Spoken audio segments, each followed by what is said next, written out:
प्यारे बच्चों, इससे पहले जो मेरे द्वारा वीडियो दी गई थी, बनाई गई थी, उसमें गैर व्यापारिक संस्थाओं के कार्य क्या आशय होता है, क्या उद्देश्य होता है, क्या विशेषताएं होती हैं, व्यापारिक खाता, गैर व्यापारिक या व्यापारिक खाता में अंतर क्या होता है, व्यापारिक संस्थाओं में क्या अंतर होता है।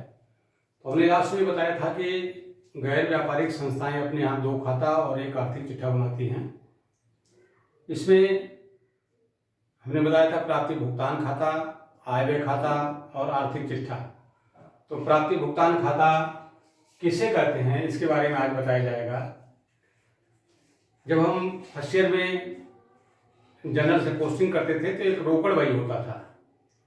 रोकड़ बही में उन सभी मदों की पोस्टिंग करते थे जो जिनका संबंध जो है रुपए पैसे से, कैश से होता था।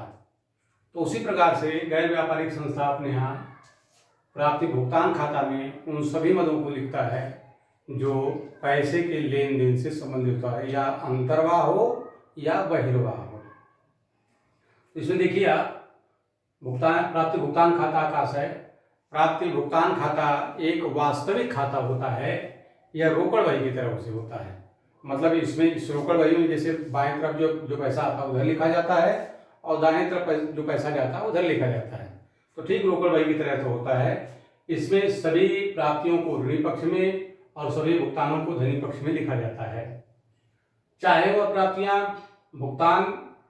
या भुगतान वर्तमान वर्ष से संबंधित हो या बीते वर्ष से संबंधित हो या आने वाले वर्ष से संबंधित लेन देन से संबंधित हो, प्राप्ति भुगतान खाता कहलाता है।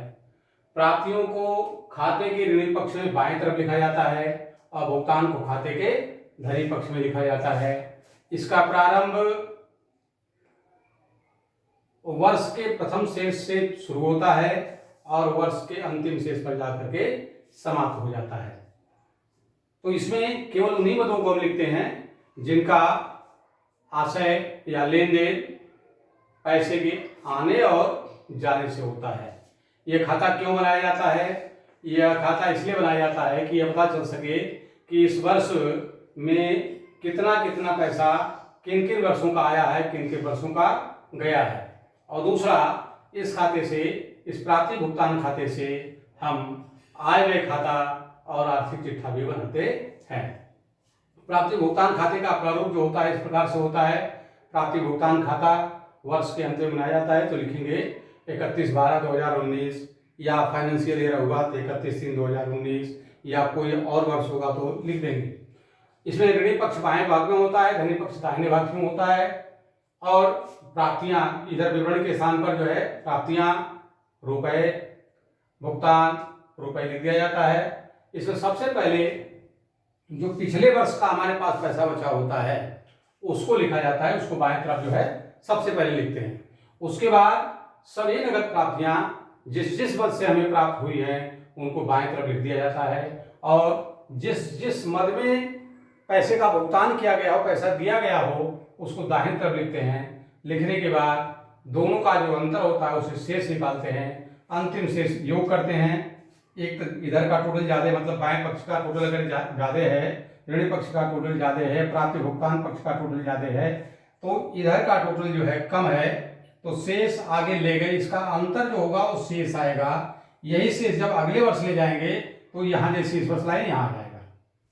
मतलब जैसे यहाँ शेष आगे लाए तो पिछले वर्ष का शेष है और इस वर्ष का जैसे हम बना रहे हैं 2019 का बना रहे हैं तो सभी नगद प्राप्तियां और सभी नगद भुगतान का अंतर जो निकालेंगे शेष आएगा।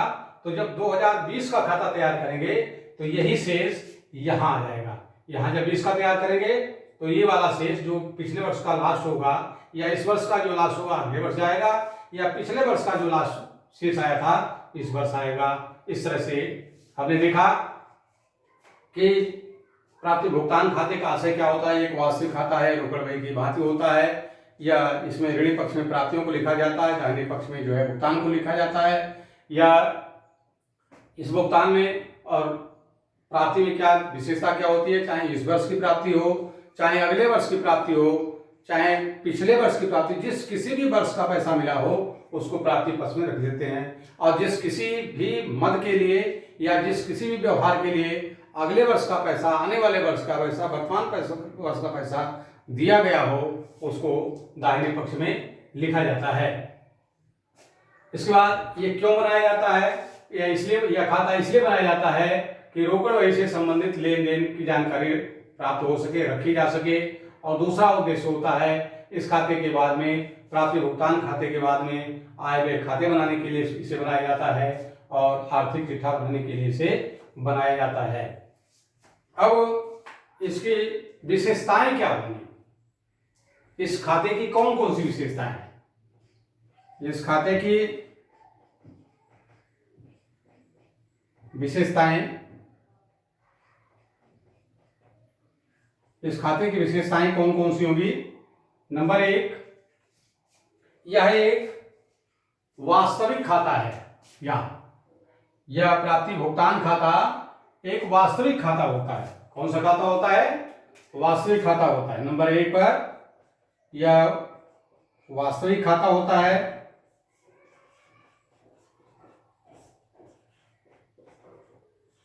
यह वास्तविक खाता होता है। दूसरा, इसके सभी भुगतान को, जो भुगतान किया जाता है, धनी पक्ष में लिखा जाता है। सभी भुगतान को धनी पक्ष में लिखा जाता है, और सभी प्राप्तियों को, सभी प्राप्तियों को ऋणी पक्ष में लिखा जाता है। सभी प्राप्तियों को ऋणी पक्ष में लिखा जाता है। तो जब सभी प्राप्तियों को, सभी भुगतान को लिखा जाता है, इसका मतलब साफ हो गया कि इसमें गैर रोकड़ मदों का लेखा नहीं लिखा जाता है। इसमें गैर रोकड़ मदों को नहीं लिखा जाता है।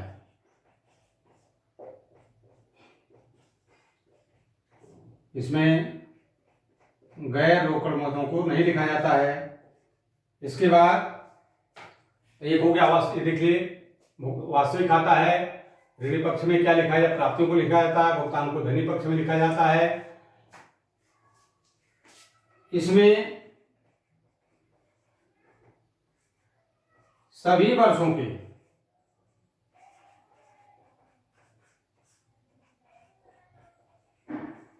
लेन देन को लिखा जाता है।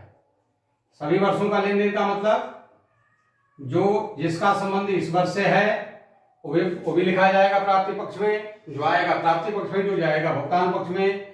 जिस लेन देन का संबंध पिछले वर्षों से है, वो पैसा नहीं मिला था और इस वर्ष मिल रहा है, तो यहाँ पर हम क्या करेंगे? प्राप्ति कर लेंगे। जो पैसा पिछले वर्ष नहीं दिया गया था अब दिया जा रहा है तो ये कर देंगे।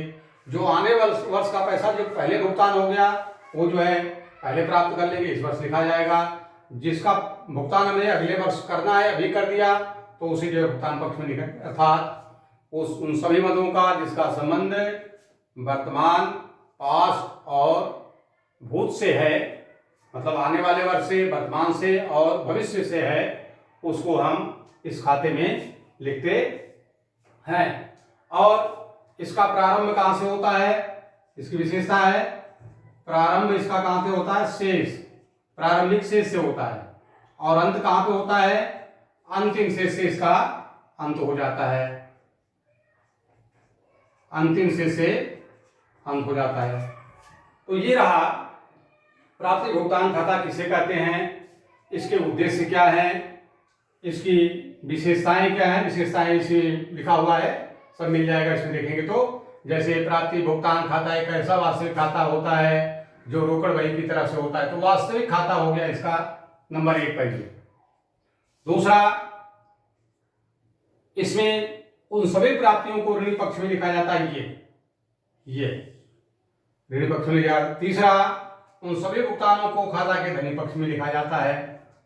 चौथा, इनका संबंध वर्तमान से है बीते हुए से है और आने वाले सभी लेन देन से होता है। तीसरा हो गया। चौथा हो जाएगा पिछले वर्ष के शेष से प्रारंभ होता है और अंतिम वर्ष के शेष पर समाप्त हो जाता है। और एक चीज और रह गया कि यहाँ नगद प्राप्तियां, नगद भुगतान का लेखा किया जाता है। इसका मतलब यह हो गया कि गैर रोकड़ मदों को इसमें नहीं लिखा जाता है। बस इतना ही प्राप्ति भुगतान खाता के संबंध में। अब एक दो क्वेश्चन इसके बाद वीडियो डाल देंगे और समझा देंगे, समझ में आ जाएगा, फिर कोई दिक्कत इसमें नहीं रह जाएगी। Thank you.